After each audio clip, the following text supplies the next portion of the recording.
I went to school for fashion design and production, but don't worry, I minored in business. I went to school at LaSalle College in Newton, Massachusetts, and I worked in the industry for a bit after. I even got fired once. It was so exciting. I told myself it wasn't my fault, even though it definitely was.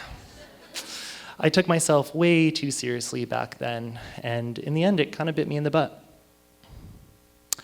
After I got fired, I took a job as an office manager at a dog daycare and boarding facility.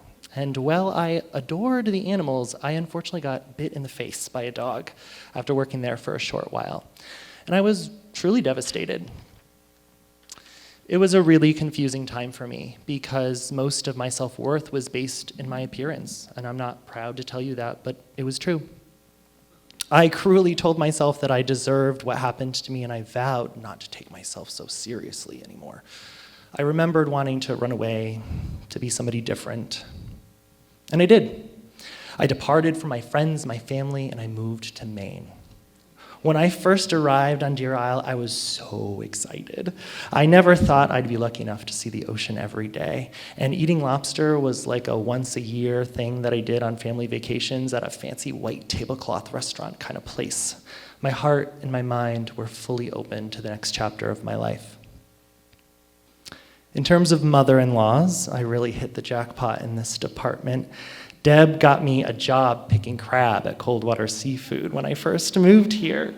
I remember thinking, this is like straight out of a movie. I have a hairnet and everything. This is crazy.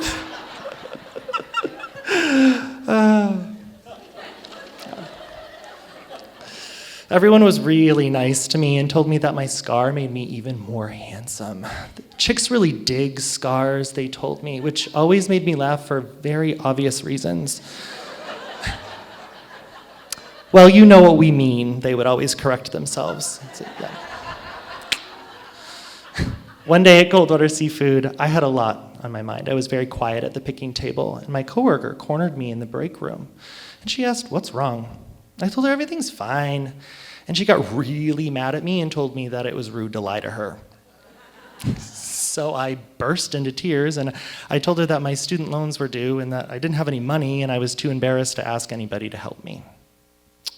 She touched my arm, she looked me widely in the eye and said, "Don't worry about this for even 1 minute more." She called her husband, she sent him to the bank, he brought me a check, and she told me I could pay her back whenever I could. Sometimes when I'm feeling bad about myself or doubting my self-worth, I try to remember that day because everybody deserves kindness and we all need a little help sometimes. So remember the dog bite, right? Back to that. Well, my settlement came in and I paid off all my student loans and I paid my colleague back. Yeah, come to find out the value of my face is worth approximately 1 full education. Good to know. I was so relieved. Things were really turning around for me, and if I grew my beard out, you really couldn't see my scars anyway, so. After almost a year of working at Coldwater Seafood, I decided to leave my friends and try lobstering to make a little bit more money. I improved at picking crab, but I was really never going to master the art, so I figured I might as well move on. I tried fishing with a good friend's father. He was so encouraging. He said, "You're going to be great crew. You're so tall and you're so strong." He was wrong. I was seasick almost the entire time and barely able to work. I was really embarrassed and I felt like I was just letting everybody down all the time, and he insisted on paying me anyway. His wife was so nice to me. She said, as she was writing my check, she said, "Lots of people get sick the first time. Don't worry, you'll get your sea legs."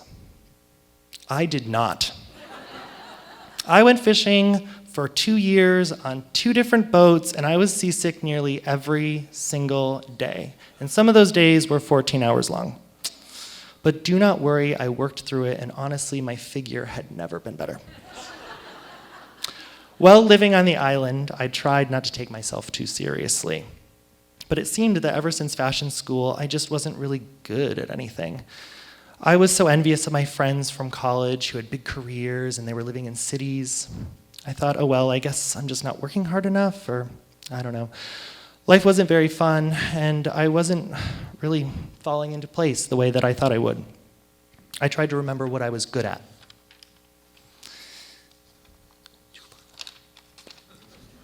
When I was in college, I worked part-time at Banana Republic. I loved working on the sales floor. I loved talking to all the people. I liked dressing them in clothes that I couldn't afford. And honestly, it genuinely made me happy to help them. But I was terrible at the cash register. I just couldn't figure it out. But my boss said that I was so good on the sales floor that I didn't need to learn how to use the register. My gift was in sales. And my coworkers were not happy about it. But how was customer service really going to help the next chapter of my life? How was it going to elevate the next chapter of my career? I didn't really know.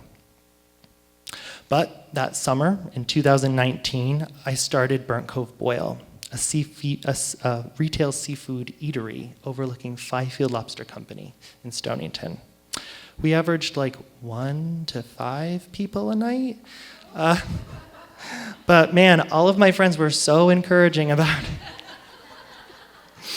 it. And I started my career at Island Heritage Trust that fall as their office manager at the time.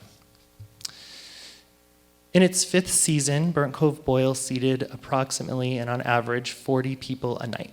And after 4 years of employment at Island Heritage Trust, I'm very proud to tell you that I am their Director of Development. I want to take a moment to thank the person that transplanted me here. Travis, you're the most handsome and the hardest working man I know.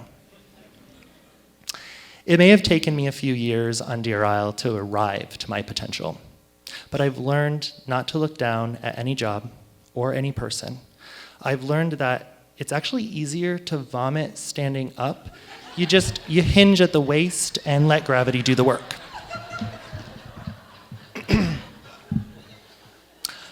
I've learned that kindness is a superpower.